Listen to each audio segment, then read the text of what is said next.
Are you wondering why some investors are able to earn big, fat, juicy dividends and others are really struggling? Many investors do invest in an area called midstream. Now, this is in the energy sector. It's a very particular type of investment.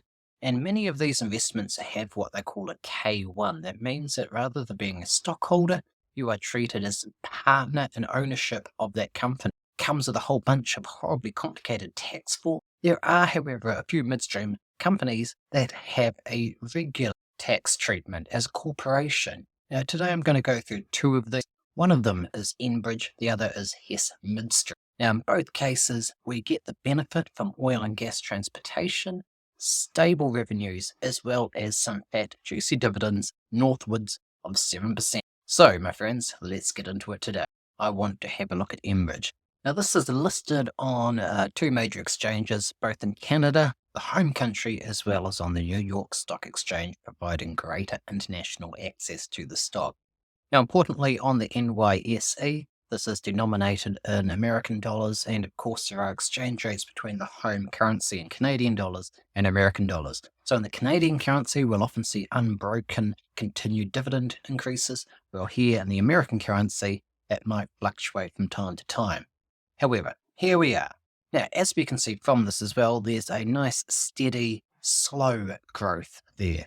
We can see some very nice dividend yields due to the recent price declines, and we can also get a sense over time for some of those dividend raises. So let's get into now. We have here the adjusted operating earnings. We can see a very healthy dividend yield here of about 7.92%.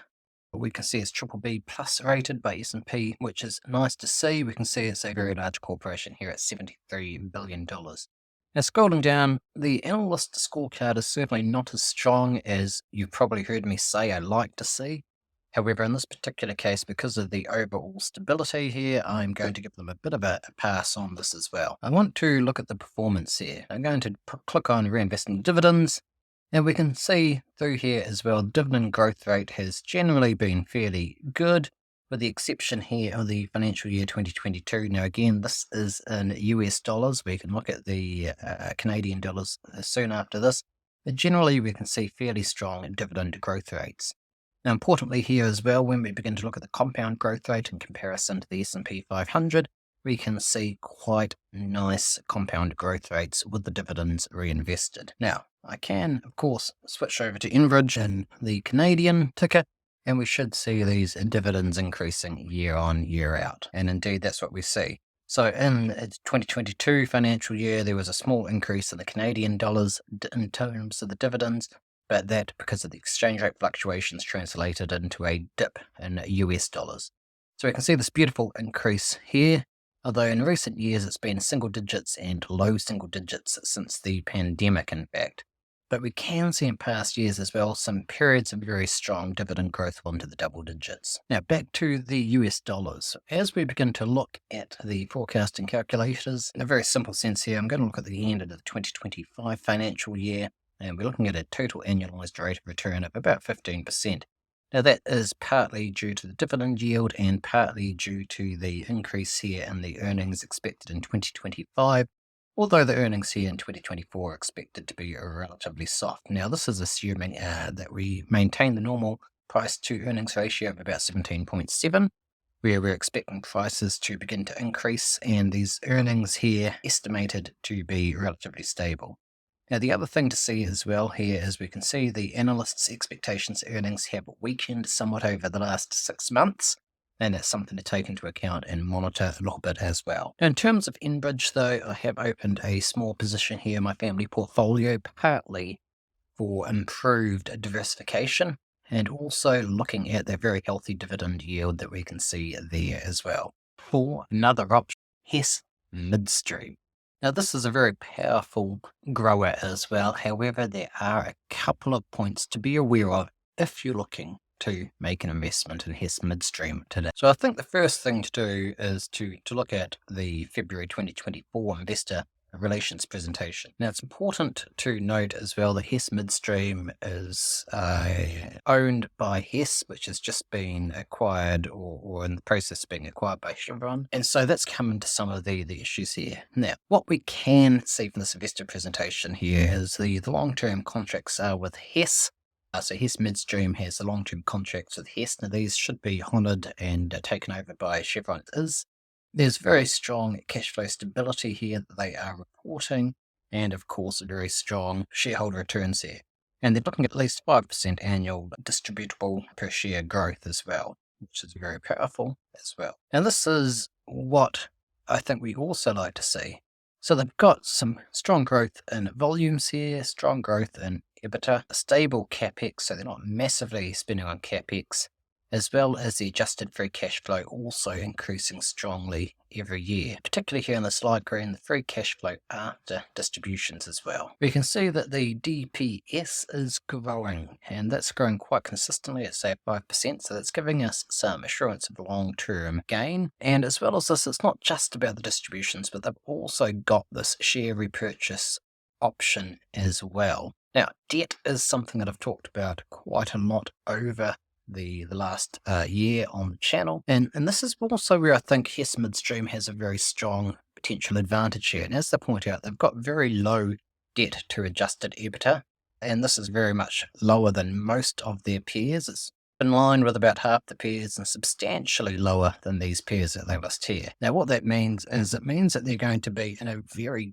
good position. Interest rates stay higher for longer. Now, the adjusted EBITDA has been growing at about 20% compounded annual growth rate, and we're going to see in a few minutes as well the power of what this looks like in terms of the charts and the overall growth of the company.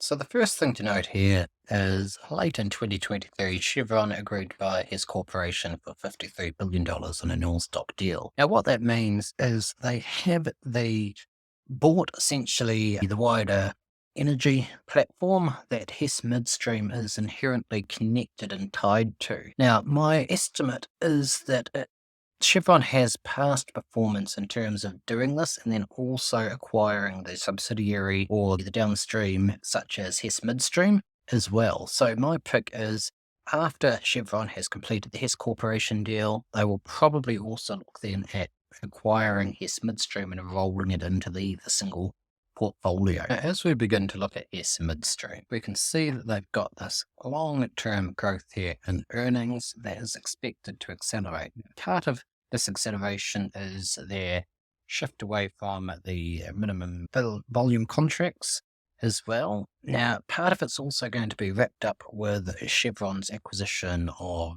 Hess Corporation, where Chevron's going to be able to make better use of the Hess Midstream network.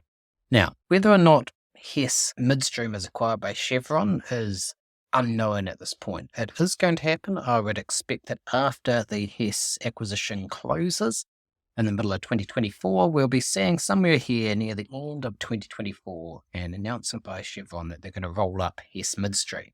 Now, Chevron does have form. They have previously purchased Noble and also the Noble Midstream shortly after.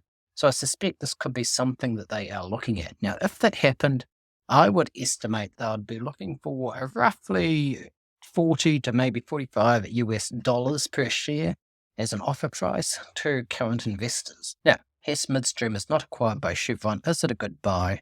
The strong growth here in earnings that we're going to be seeing would suggest that there could be up to about a 29% total annualized rate of return. So this is quite a strong gain here for shareholders. And we can see this is driven by 20% plus earnings growth in 24 and 25, and adding on that a very nice powerful 7.5% dividend yield, along with dividends also increasing at a steady rate. And I think there's the opportunity here to see some very powerful returns to a shareholder. What do you think? Hit me up in the comments down below. Is Hess Midstream a better fit for your portfolio, or do you like the stability and extreme long-term longevity that Enbridge provides? Personally, even though I've got a starter position in Enbridge, I may also be adding a small position in our portfolio for Hess Midstream, looking for some capital appreciation here. with those earnings growth over the next several years or an acquisition by Chevron.